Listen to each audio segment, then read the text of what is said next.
Hi, and welcome to Blue Square Security, hosted by the Microsoft Digital Security Specialist Team, a podcast dedicated to cybersecurity with guests from all over the industry, both inside and outside Microsoft, to bring you as many perspectives as possible.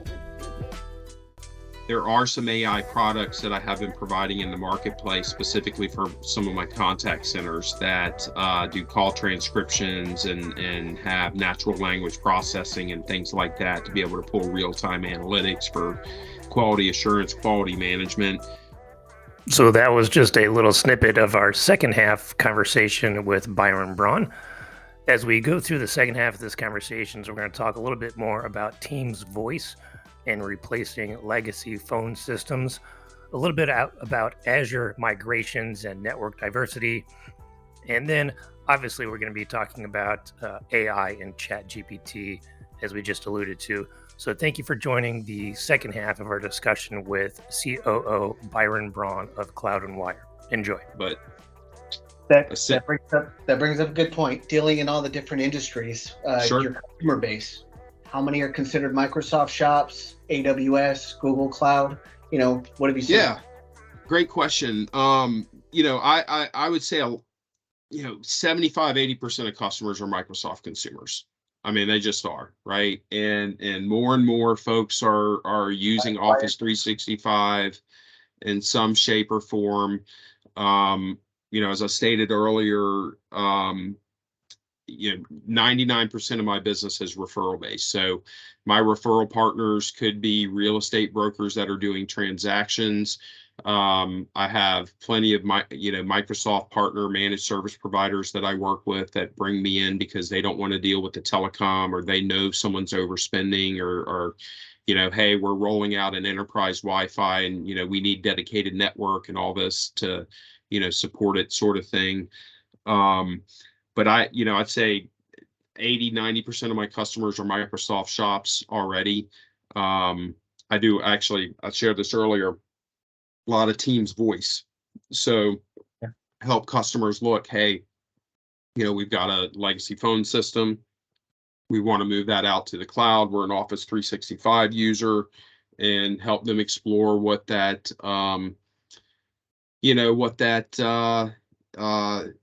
what that looks like for the business, right? To run the voice through Teams, to have the dialer. Do you want to do Microsoft Voice versus having a PSTN and doing direct routing? And help them understand what that user experience looks like, and then evaluate vendors that can provide that sort of service. That's one of the things that I love about being at Microsoft. You mentioned earlier that you got to have power, you got to have water, you got to have internet, you got to have email too. And 100%. When you're talking to clients that are, this was years ago when we were selling hosted mail, where it was kind of a new thing, but one of the pitches for selling email or hosted email was, you're not going to out email Microsoft. No. You're not going to. Right. They're in it from the very beginning, and they're in it to win it. So it sounds like that's kind of part of your strategy, where you're bringing the best partners to the table, and you're not going to back up and DR XYZ. You're not going to, No. You're not going to out cloud these four major players. No, exactly. And a lot of those things are usually decided by the time I get involved. That stuff's already established. I do have a couple of engagements going on right now where, I'm helping a couple clients explore, moving into an Azure, an Azure environment for their infrastructure, and kind of wrapping some managed services around that for them. So, we're helping with some dialogue around that. But that really started as, a network conversation, right? Hey, we think we're going to move some stuff out to the cloud. We need some network diversity, so that we can minimize the risk for outages, right? And it's like, okay, yeah, well, why do you need that? Okay, well, we're doing this. Well, are you going to do that in-house? Or, well, we're only going to do a portion in-house. We'd like to have, someone that really knows what they're doing as a backstop that we can tap on the shoulder when we say uncle, right? And we don't know what's going on. So, but, I quite honestly, I feel Microsoft's made some tremendous headway, right? I mean, you've had some market pressures, and I really see over the next 3 to 5 years with the implementation of AI, with the communications, with Azure, application development, analytics, and data retention. I mean, you're really building an entire suite of solutions for a high level IT department, right? And taking on the burden of what used to be managed internally is really now managed on a user interface. I mean, it's beautiful, right? You think about it Yeah. before 10, 15 years ago, even 20 years ago, let's say before um, before Flash and converged infrastructure and all that. I mean, what did everyone do? They either had colo or they had a data center and they replicated to a colo and they had a corporate headquarters. That was, the proverbial poo hits the fan if everything goes to crap, right? I can spin this one up and I got a huge battery backup in my office sort of thing. Well, now you don't have to do any of that. You log in and you can spin up environment like 30 minutes, right? And put an application out there and run a test dev and, all these things. And so, That's making me feel old because that seems like yesterday when sure, battery backups were a big thing. And then I mean, you know that you and I go back to the AS400 days. I mean, it's like absolutely. you talk about legacy. I mean, that's certainly part of it. Well, building the physical network to support all that too, right? We would build the MPLS network with physical circuits, running from site to site, or either the carrier would run the site to site VPNs, and all that stuff was really expensive. You had to have specialists to manage all that, and so again, it just that's just another way to describe that evolution of the technology that we're living and breathing every day. And it's only going to accelerate because all the things that we're talking about right now, Azure infrastructure, physical, the network, the voice, all that, even all the cloud services and applications, that's just the new foundational infrastructure from 20 years ago now, right? It really is. Everything is all around applications now and the data. So everything, the cloud is just the new physical infrastructure of 2020 now. Well, with that said, going into AI, right? We're investing. Unbelievable. Give me your thoughts on Chat GPT. Oh, Applications around security. Yeah, I feel like this is a loaded question. Do you guys use Chat GPT at Cloud and Wire for anything? So we're starting to poke around. I've done a few things with it. I personally haven't figured out how to use it yet. Other than, excuse me, planning and stuff like that. However, there are some AI products that I have been providing in the marketplace, specifically for some of my contact centers that do call transcriptions and have natural language processing and things like that to be able to pull real-time analytics for quality assurance, quality management. I'm also evaluating a whole suite of other AI products to help different types of businesses, whether it's sales process, marketing, robotic process automation to take on some of the lower level tier one, what traditionally would be high people touch point tasks. So AI for me is kind of the next tidal wave. I mean, Greg knows I always like to talk about the hot stuff, right? What's coming next. UCaaS, CCaaS 10 years ago was kind of the hot stuff. AI in that environment now is really, really hot, where you can leverage a Chat GPT, you can leverage AI, you can leverage web bots and all these things that take on a lot of the manual tasks in those types of heavy phone use environments where you're interacting with the customers. And so what I feel is the next evolution, kind of what I've been searching for being an operations guy is, when I look at a business, if I look at one of my customers, so one of my large customers, they're Class A commercial real estate. They own hundreds of buildings, right? There's lots of paper processes around leases and facilities and all these things, right? And, you're shifting paper and you're getting physical signatures and all this stuff, right? And so, you know, as these folks kind of transition and how do we increase our operating income, you know, that comes into, okay, let's look at all these manual tasks and how can we digitize these lease documents? How can we take that data and use AI and, you know, start building data on our clients and be more proactive so we're not letting leases expire? How do we, you know, do all these things, right? And so to me, that's kind of the next, you know, the next thing, right? I mean, it's coming. AI is going to take a certain portion of the jobs, although I don't think it's going to take jobs versus it's going to take the manual process, what I call the administrative manual process jobs around medical, legal, real estate, finance, accounting, right? All these heavy paper type process. Think of I bought a house. We moved 19 months ago. My God, the amount of paperwork we signed, right? Physical paperwork, right? Why? Why do you need 2023? Right. I mean, why do you need 90 pages sitting in this filing cabinet for the next 20 years? Like that does not make sense to me, right? You can buy a car through a vending machine. It seems like they could bingo, at least cut the paperwork for a house in half. right? 100%. I mean, I've got a guy, an IT guy in legal. He's like, I've got 1.3 million documents. I've got to move out to the cloud. Okay, I'm like, well, moving them out to the cloud's easy, right? You know, I've got a partner that can do that, but what if you could take all that data and do an OCR scrape of all those documents and now digitize and build a database of actionable data that you can run reports and analytics on? How important would that be? What do you mean?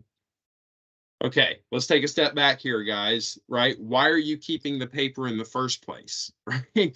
Like, are you hoping you're going to use the data on it 7 years from now? Well, you can't, you know, how are you going to search for it? Like, so that's the stuff that to me, AI is going to solve. And I'll tell you, we're all sales guys on this call. Check out Humantic.AI.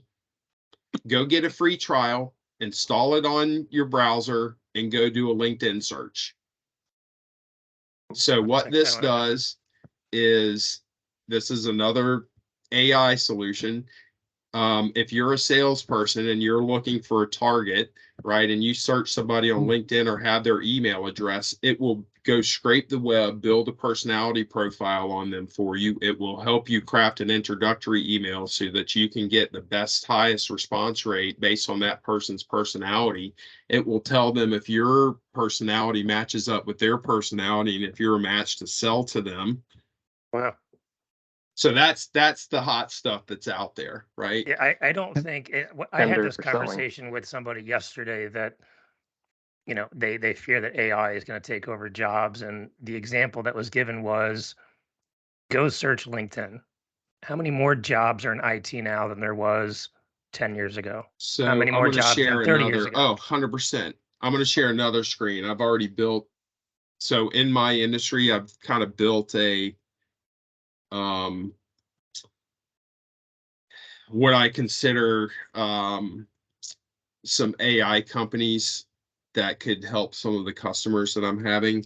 So if you'll look here, right, if you want to take a snapshot of this or something, these are, so you see Humantic right there. Neostella is another one, right? They build robotic process automation and bots. And these are all results based on what you've entered as the criteria? No, this is stuff that I'm researching, right? Oh, gotcha. It's kind of these are guys. Now a lot of this is geared towards telecom stuff, right? But some of this stuff is really where their applications are at, where you can bring them in with customers. Exactly right. So, you know, like you guys would play in this area, yep. Right? Even some of this area, right? Definitely in this area, right? So and this list is not all inclusive. These are just folks that I've found out through my research based on the patch that I like to work in and some customers that I have. And you know, there are in my industry, there's master distributors. So now we have master distributors that are building whole AI practices.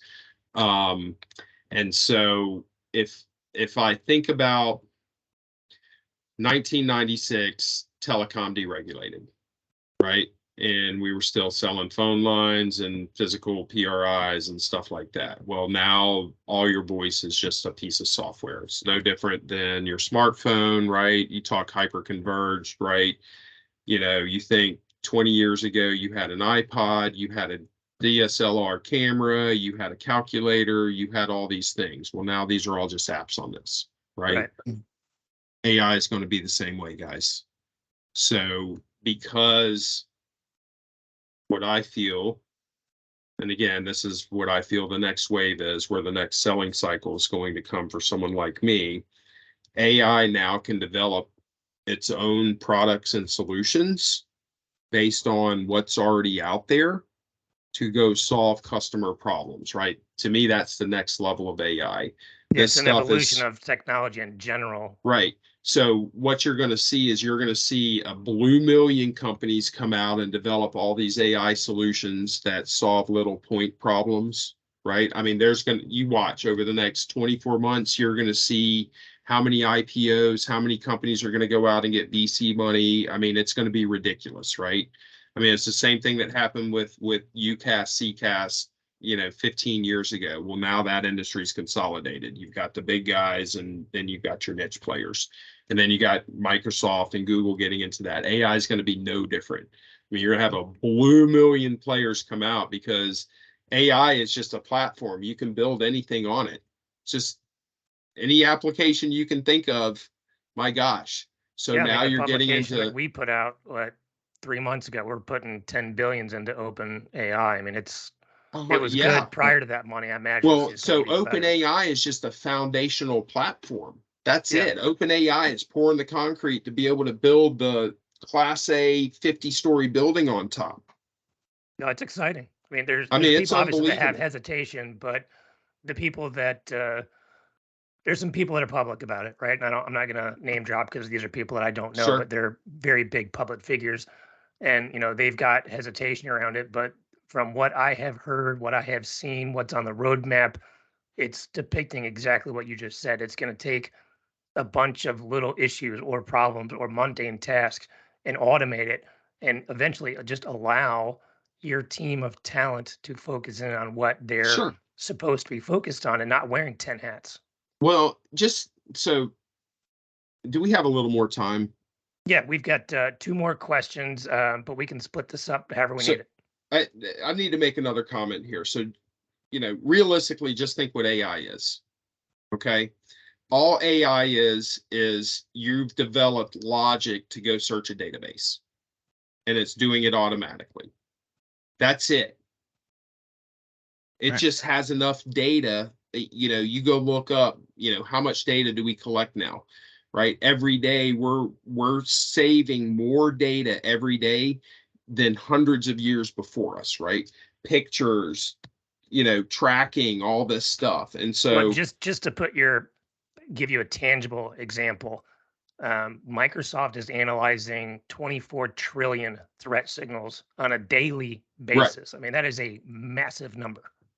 And so all AI is it's searching all this data, right? It's just a big search bar, and it's developing baselines based on that data to quantify the most logical answer, right? We're 99.8%, this is going to be the answer, and we're just doing it. The processing so fast, it's just instantaneous now. It's awesome. It's amazing. The initial big, AOL was the original AI. All you're doing is punching the your general web browser over DSL is the original AI, because it's tapping a database to go search a website. Yeah, I've got a question. Give some directions where I need to go. Well, I think we've got 2 questions left. The first one is from Vitaly, and then the last one is kind of a fun question. Sure. Yeah. So as we pivot off ChatGPT and AI, I think we could go down that rabbit hole for an entire day. Yeah. And everybody's favorite topic, budgets. Sure. So we talked a little bit, right? I think Greg brought up the stat of 2-to-1 gap, right? We've obviously got the macroeconomic environment, but also the threats have increased, right? They're more sophisticated. There's more of them. In your talks with customers, have you seen them increasing their budgets? Are they decreasing? Are they staying the same? Hey, just do more with less, to use a Microsoft term. Yeah. What have you seen? That's a great question. I say it varies by customer, number one, in the markets and verticals that they're in, right? So Sure. where I'm seeing the budgets increase is where they are facing more and more compliance. For example, if they're doing business with governments and need to get CMMC certified, if they're doing business overseas, if you know they've got data overseas and data here in the US, that sort of thing. I'm also seeing more of a repurpose of the budget per se, Sure. as well towards those things, and really kind of taking a step back. As I know we talked about extensively earlier, and thinking about the budget more, right? I mean, can we outsource this? Who can we partner with? Who can help educate us on this, right? Do we want to be running internal audits, or do we bring in a third party to, help us develop a baseline and roadmap that already has the run books developed for us, right? Based on our industry sort of thing. So I'd say that's more what I'm seeing. I certainly don't see the budgets decreasing versus, trying to be repurposed more than anything.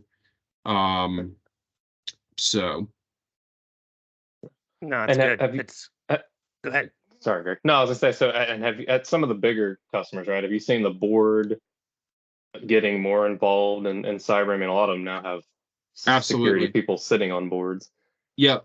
So where the board is really getting involved, that I see more often or not, is when there's a new compliance coming out and they're having to develop a roadmap to go achieve level 1, level 2 CMMC, and I go back to that as an example, right? Because that's one of the newer ones that's been, people are starting to be held accountable over the past couple of years. And really kind of taking that under consideration, because that, if they aren't compliant, then what are they doing in business anyway, right? They're really going to have to take a step back and rethink the business, right? And so, or what's the risk, right? Where are we vulnerable? And so, I've been fortunate enough, we participated, we've got a great partner that we bring in to have those conversations, have help educate the internal teams as well as the board. They have an auditor on staff, so they know what questions are going to be asked, and so they'll come in as a third party and help evaluate the business. Listen, these are the things that you need based on what we see, to achieve level 1, and these 5 things are priority. This is what you have to do first, right? And at least if you have those types of audits are even if you're not fully compliant, those types of audits become less of an issue, right? Because you're showing progress, you show that you have a plan, sort of thing. So that to me is when I see the boards getting involved. They're asking about it. They're pushing those requests and tasks down to the operators and IT components. But that's not even necessarily an IT conversation. I mean, it's really not. That's a C-level conversation. IT leadership participates in it, but IT is really only about 20% of that conversation when you're talking a compliance around that. A lot of that's around operational process and people and data protection and things like that, right?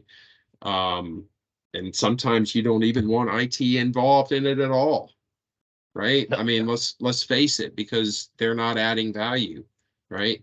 So anyway, I don't know. That's a roundabout way to address that, but that's just kind of what we're seeing on our end. No, it's a good answer. So the last question is kind of a fun question that we plan to ask every guest, and Sure. it requires a little bit of imagination on your part. So imagine that you are a new CISO at the organization of your choice, of your dreams, however you want to phrase that. You've just landed the CISO role at your dream job. What is the first move, the first change, the first implementation that you're gonna put your stake in the ground as Byron's first move? Oh, honestly, I don't know that I'm prepared to make a move just yet. I think I'm gonna have to spend You a need few to- months and He understand. needs just 6 months. Great. I know. Well, I'm going to have to assess kind of where we're at and where the gaps are. I think my first move would really be to bring on a partner, right, to help me figure that out. I mean, I honestly, I don't see any other way around it, right? You're in that position. I'm going to be tasked with so many things, right, and have to liaise with so many people. I'm not going to be the guy that's going to break, fix, or go turn riches to fix anything anyway, right? I'm just not. Yeah. And no C-level in that position should be, right? If you are, then you're not that C-level, right? Or you're in the for me, that would be the first thing, right? That's a great answer, and it plays to your strengths too. Right. And I think the biggest thing is, every business has dark spots in the corner, right? And those are the things that keep CISOs up at night, right? What did I miss? What did my guys miss? What are the known unknowns? Because there's always known unknowns, right? And listen, I don't care if you went through Georgia Tech cybersecurity, executive management, PhD, Bruce Lee, CISSP. There's always gaps because guess what? Russia and China are making sure there is. And if somebody tells you that they've got all those gaps covered, you better second guess, They're a triple liar. guess, or run for They're the hills. straight up a liar. There's no way.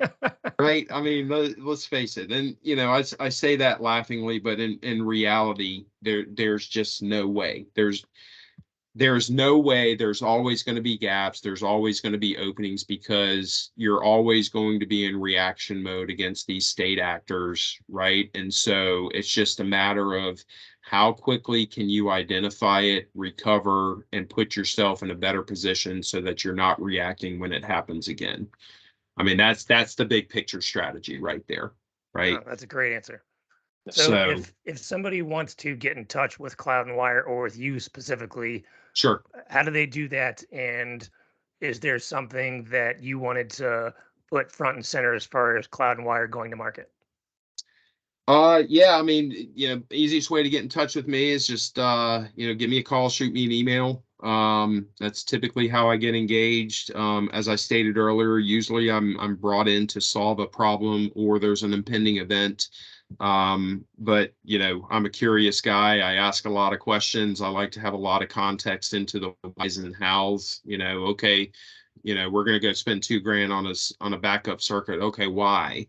Right? Why do you think you need that? Right? Maybe you don't need to spend $2,000 on it. So, I just ask a lot of questions, which enable me to, just kind of probe deeper. I think one of the real values that I bring, because I work with so many different customers and so many different verticals and partners, I'm really able to leverage all these other conversations I have with other leaders and, talk to that, right? Talk why other folks are doing this, or, chances are I've seen something like that before. And so I think that's just something I love to do. I mean, I think if people were more open, more honest in technology and business and not just blow smoke, we, quite honestly, be a lot less issues in solving a lot of the problems we have out there. But,